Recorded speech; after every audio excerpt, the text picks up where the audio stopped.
that's okay, that's fine. Yeah. Well, I usually do like stand-up. I thought I'd do like some storytelling stand-up. Yeah. Yeah. So, I haven't been here in a year. I think we all know why. Last year was kind of a fucked up, crazy year for me. It was a big year. I'll tell you how my year started. Back in March, I started a brand new job at Minnesota Public Radio. Like, literally, like, 3 blocks that way. Yeah. And this is, like, my first ever news radio job. And I didn't get, like, an internship. I didn't get, like, some little piddly show. I became the director of Morning Edition. Woo! Yeah! Ow! Wow. So, yeah! So that means I went in every day at 4 a.m. to noon. That was my day for a year. And I didn't start this at like, I don't know, it's some usual, ordinary time. I started this at March of 2020. That's when shit was getting started, alright? I walked in as everybody was fucking leaving. And I had to strap in for what was the greatest news year in this century. As my first job in the news.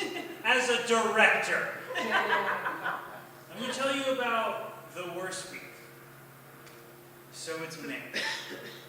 It's the day after Memorial Day. I come in at 4 in the morning. I'm exhausted because I'm terrible at my job. I'm terrible at planning. One big thing about working in the news is that even when you work in the news, you constantly have to be reading the news. Either both from actual news sources and reporters who are just telling you shit, like through email and Slack. So I come in at 4 in the morning on a Tuesday, the day after Memorial Day, and the first thing I see is the death of George Floyd. And it kills me, it hurts so bad to see. And I just keep going to work. And I remember, I'm like making sure news is happening, I'm getting the show ready, and then my producer, she just burst through the door. Did you see the video? I'm like, yeah, it's horrible. I can't believe they did that. Like, what are we going to do? I think we're just going to be better people. I think we're going to grow together as a society. No, I mean as the newsroom. This is the fucking news, all right? You don't get to see something like that and not react. Like, that's what I thought was supposed to happen. As it turns out, like as a news person, you're supposed to freak out about the news whenever somebody is brutally attacked and murdered. So as it turns out, I've been as a black man, I've been working in the news pro bono for years. So that's the first day after. And before I leave, I literally ask my boss, I say, hey, this is a pretty big moment. Is it okay if I protest? And he looks at me and he goes, you know, Aaron, I know what we saw was really horrible, but as somebody that works in the media, you have to be impartial.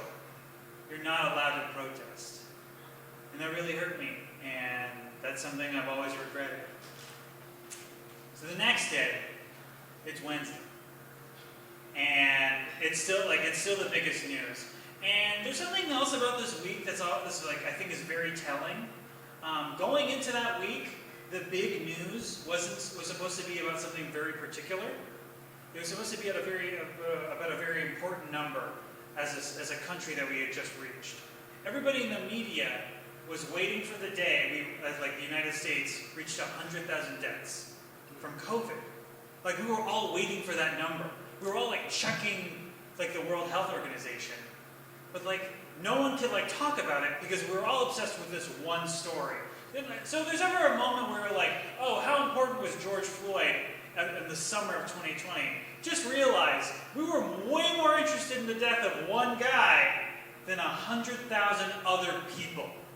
That's how big that fucking story was. So that Wednesday hits, and that's kind of when things start to bubble up. If you remember, there were protests in front of the 3rd Precinct, but on that Wednesday, you didn't really see it happening, but you saw it happening. Famously, protesters threw a rock through the 3rd Precinct door and it shattered, and police shot rubber bullets and tear gas canisters, and all that shit. And that was kind of the end of it. And then Thursday hit. Thursday was like a really weird day, because I really like Thursdays. I have like plans on Thursdays. I usually like have a little like, I'm gonna be honest, I get high on Thursday. That's who I am as a person, alright? Like, that's how I choose to live. But that Thursday was the day like we as a newsroom had to like react to the governor's order. We had like a curfew hit. Because as we all remember, that was the day they like burned down the 3rd precinct. And by the way, like that night, like that Wednesday night, like while most of us were like watching Unicorn Riot, I was actually following a bunch of reporters ask a bunch of strange, insane questions to our bosses on like Skype. Like, hey, there's a fire. Can I like walk up to the fire? That's some shit that they regularly asked. Like, hey, there's gunshots. Should I run up to the gunshots? That's something they wanted to do. It was an insane time. I'm sorry, this is a little bleak, but it'll get better, I promise. So that Friday, right, the governor's order. There's a mandatory curfew, and it hits. And my newsroom like comes together and they say, listen, it's important that you guys know that as people in the media, you're exempt from the curfew. Like, you just have to walk around with your special little badge, and if the police ever stop you, just say, you know what, I'm actually part of I'm an essential worker, I'm a part of the media, so you should be fine. And I knew this wasn't going to work for me for 2 reasons. One, I'm a fast-talking, sarcastic black man. I'm never gonna like talk my way with like credentials. And 2, at that week, every human being in my entire life was calling me and saying, hey, like, just want to remind you, I love you, but like, you're a black man. It's not a great time to be alive right now, which is super depressing. Like, my mother did it, my father did it, my sister did it. Old people I never spoke to since high school did it. All right, like people were calling me just trying to like see how I was doing. So I couldn't do it. But I had to do one thing, and I had to drive through it. And this is where the next jokey part comes in, I promise. I had to drive through some of the unrest. And it was fucking insane. I literally got to drive through university at 3 in the morning on Friday night. And it was crazy. And the only way I can describe it is, do you guys remember that scene from like the book of Exodus, when like the Jews are like planning to leave after all of the fucking like what's the things? What does God do like punishment? The plagues, right? Yeah. So like on the 10th plague, God's whole thing is like, hey, I'm gonna kill everybody's firstborn son, unless you guys like put lamb's blood on your door.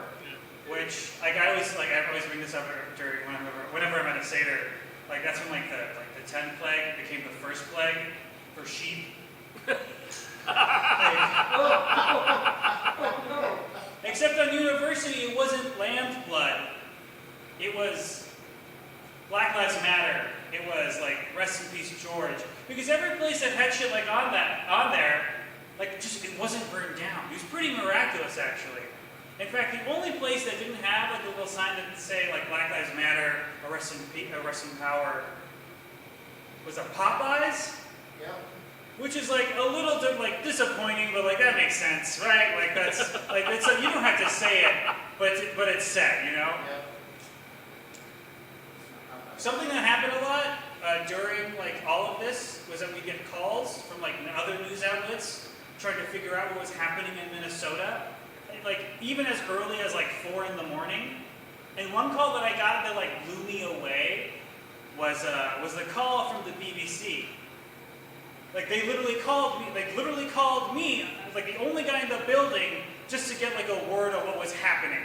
And by the way, like if you're ever awake at 4 in the morning and you pick up a ringing phone, the last thing you expect is just like a fast-talking British person. It's very weird, all right? Hello, this is Minnesota. Hi, is this like who is this? It's the BBC. We hear you got a Killy Willy in your town.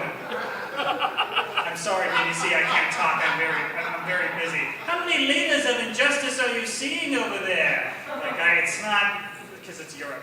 Like, I can't, I'm sorry, like, British broadcasting, I'm very business right now. We say lorry, you say truck. That's exactly what it was like, all right? Another call I got was from a listener, and this one really shook me to my core. This was a young woman, and she called us and she said, I'll end on this. She said, you guys keep calling it a killing. Why aren't you guys calling it a murder? It's a murder. And honestly, like, that's a fair question. Like, if you guys want to know, murder is technically just a legal term. Like, that's why people in the news don't use it. You only say it's a murder after a judge and jury decide that. And I wanted to explain that, and I couldn't really, because, like, that's not really what she was asking. She just really wanted somebody to hear her. And I apologized, and I said, I'm sorry, and we're going to get through this together. And then she said something I'm never going to forget. She said, we need to do better.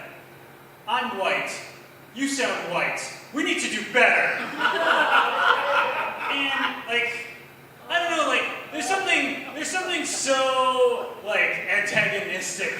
Like, you know, like, you're helping someone grieve, and they're just like, you sound like you're not the right race.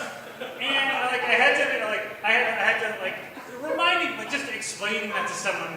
My response was essentially just like, you know, as a matter of fact, it's funny you mention it. I'm a black man, a blaman. And to just to make sure she didn't think that I was lying, because who could possibly fucking lie about that? I told her my entire name. And I was like, my name's Aron Woldeslassie. You can find me on the public radio website, and there's a picture of me in case you don't believe me. And she apologized, and yeah, I just always wanted to talk about this, because I never got to fucking march or do any of that shit. So thank you so much.